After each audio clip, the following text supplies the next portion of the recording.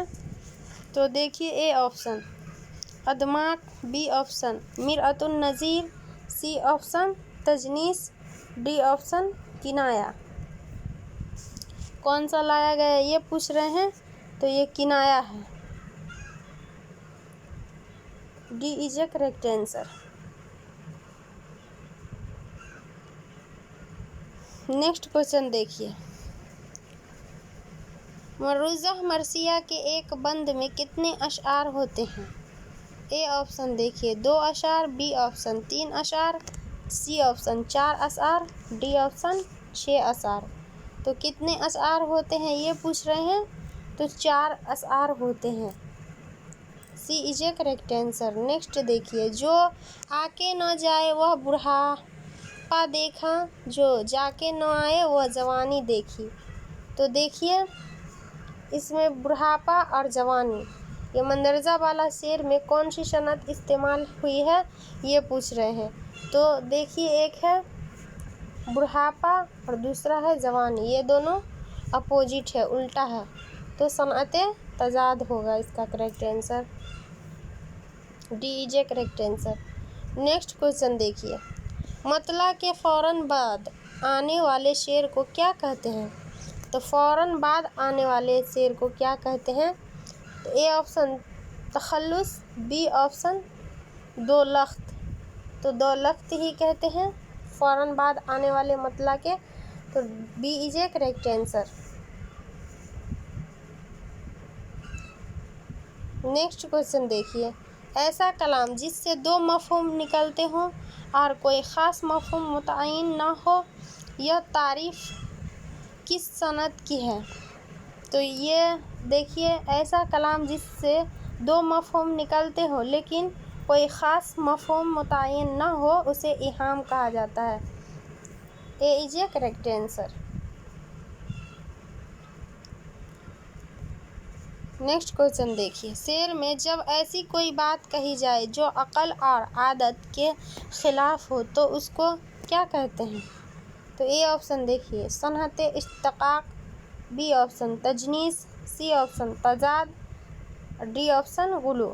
تو شعر میں جب ایسی کوئی بات کہی جائے جو عقل اور عادت کے خلاف ہو، یعنی اس کے خلاف ہو، تو اسے غلو کہا جاتا ہے، D is a correct answer.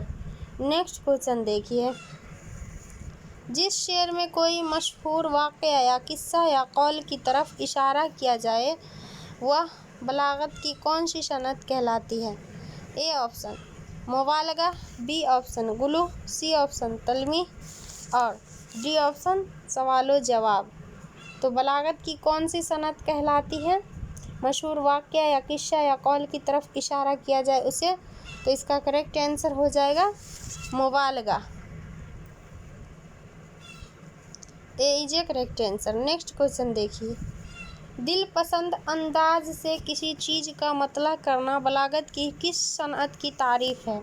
A option Hasan تعلیل، be option حسن طلب، سی آپشن صنعت مشاکلت اور ڈی آپشن صنعت تکرار۔ تو اس کا کریکٹ آنسر ہو جائے گا حسن طلب، B is a correct answer.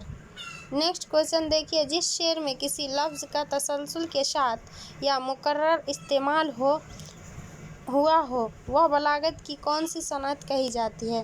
تو اے آپشن صنعت تضاد، بی آپشن صنعت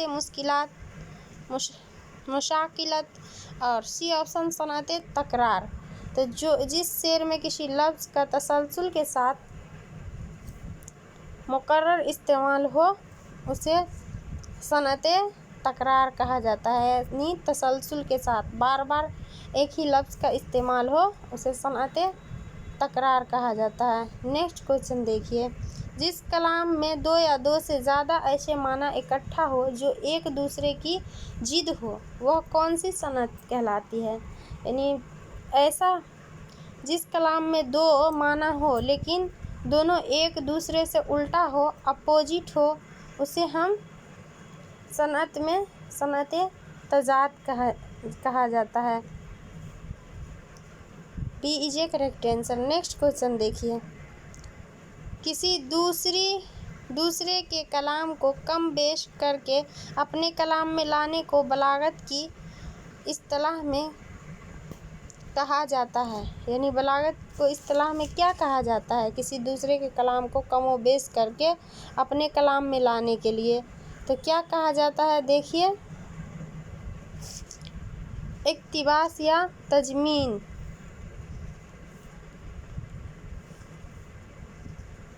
تو اسے اقتباس یا تضمین ہی ہم کہیں گے، کلام کو کم و بیش کر کے اپنے کلام میں لانے کے لیے۔ تو A is a correct answer. I hope کہ آپ لوگ سمجھ گئے ہوں گے اور سمجھنے کی کوشش بھی کیجیے۔ دوستو، جتنا آپ لوگ محنت کیجیے گا اتنا آپ لوگ کو ہی فائدہ ہے، تو محنت کرتے رہیے۔ محنت کرنا ہی آپ لوگوں کے لیے سفلتا ہے، ایک چنوتی ہے۔ آپ لوگ محنت کرتے رہیے اور اس ویڈیو کو لائک اینڈ سبسکرائب ضرور کر لیجیے گا۔ پلیز دوستو، ایک لائک اور سبسکرائب سے ہی ہمیں موٹیویشن ملے گا اور ہم صحیح ڈھنگ سے اسے کوشش کریں گے لانے کے لیے۔ تو آپ لوگ اس چینل سے جڑے رہیے اور اس ویڈیو کو جتنا زیادہ ہو سکے شیئر کیجیے، اپنے دوستوں میں بھی شیئر کر دیجیے تاکہ انہیں بھی کچھ فائدہ حاصل ہو سکے۔ السلام علیکم دوستو۔